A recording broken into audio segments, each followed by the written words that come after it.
I'm Dr. John Dabach, and I answer your questions. Let's jump into the email. Dear John, my husband gets angry in ways that don't make sense. He doesn't hit me, but he'll slam doors, punch walls, and break things when he's overwhelmed. Afterwards, he apologizes and says he'd never hurt me, but I feel on edge all the time. Am I overreacting if I feel unsafe even though he's never touched me? Brianna in Dallas, Texas. Brianna, I'm going to be very direct with you, as if you've watched the show, you know that's the way I kind of handle things, because this is one of those situations where people talk themselves out of what their body already knows. And that's how they end up staying in something that slowly erodes their sense of safety. You're not overreacting. Feeling unsafe in the presence of explosive anger like that is a completely appropriate response. Your nervous system is not confused here. It's reading the environment pretty accurately. When someone is slamming doors, punching walls, and breaking things, this is not just being upset. That's a loss of emotional control that's being expressed physically. And your brain is registering that as a potential threat, whether he's hit you or not. Now, let's break this down a little bit slower so you really understand what's happening. A lot of people think safety in a relationship is defined by whether there has been physical violence directed at them or even a threat of physical violence. That's way too narrow. Safety is about predictability. It's about emotional regulation and whether you feel like the other person can handle themselves without creating chaos or fear. Right now, your husband is showing you that when he gets overwhelmed, he can't regulate himself without turning to physical expressions of anger. That matters. Because once physical expression enters the picture, even if it's directed at objects, the line between objects and people is not really as solid as people like to believe. It's a short psychological step from hitting a wall to hitting a person with the intensity that just inevitably escalates in that anger. And even if that step never happens, the environment is already really unstable. And you're living in that instability every day, which is why you feel on edge.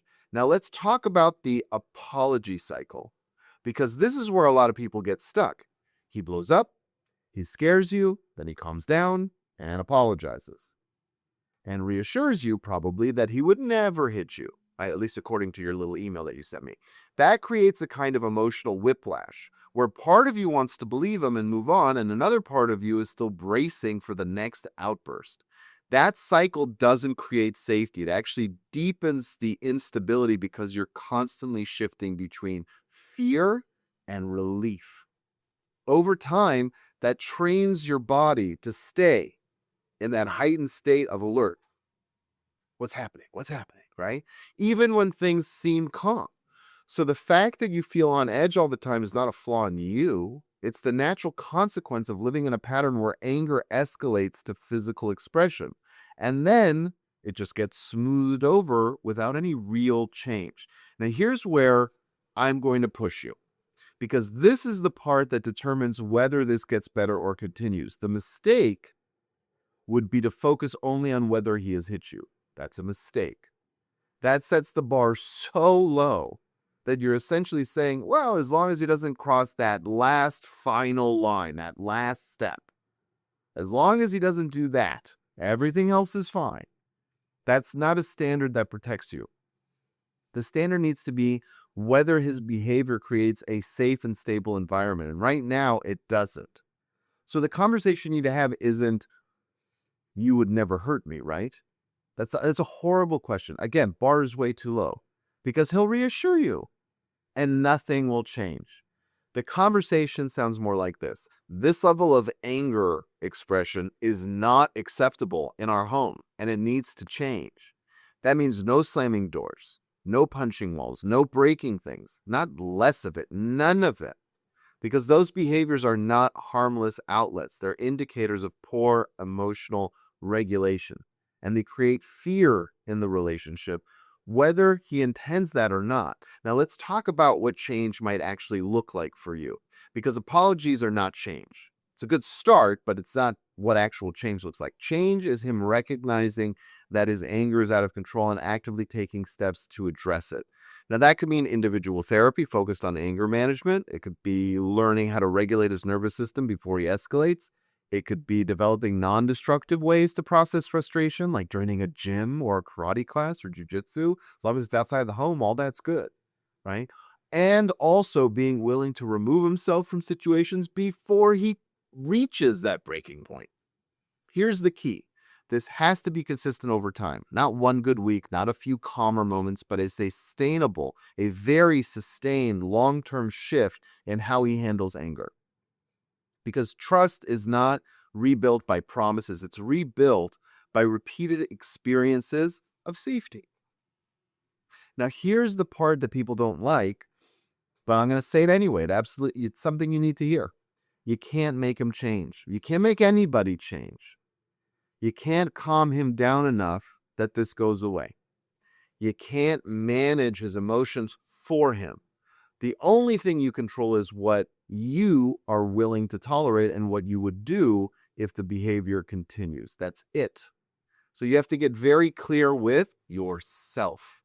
If this pattern doesn't change, are you willing to keep living in an environment where you feel on edge all the time? Because that's not a small thing. That impacts your mental health. It impacts your ability to relax, your sense of stability. And if there are children at home, it impacts them too. And likely the way they're going to parent and the next generation, it has a lot of ripples in this lake. Kids don't need to be hit to be affected by this. They absorb the tension, the unpredictability, the fear, and it shapes how they understand relationships in general. So this is bigger than just whether he crosses a physical line.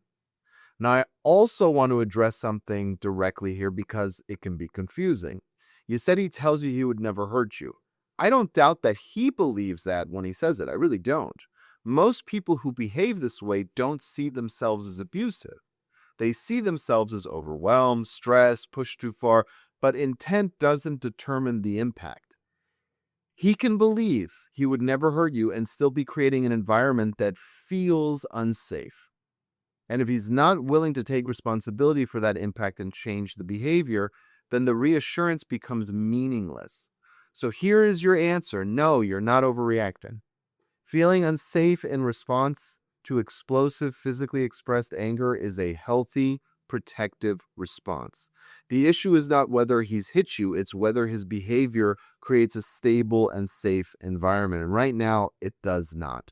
Full stop. That's it. Period. You need to address the behavior directly, set clear boundaries around what is and is not acceptable for you, and look at his actions over time to determine whether real change is happening. If it is, great. There's a road ahead that's very clean and clear, and you can go on it. If it isn't, then you have to take your own sense of safety seriously and make decisions that protect that. There's no version of this where ignoring it leads to a healthy outcome. I'm really sad to say. If you have a question you want me to answer, there are directions in the description below on how to send that my way for my team and I to consider it for this show. And don't forget to like and subscribe.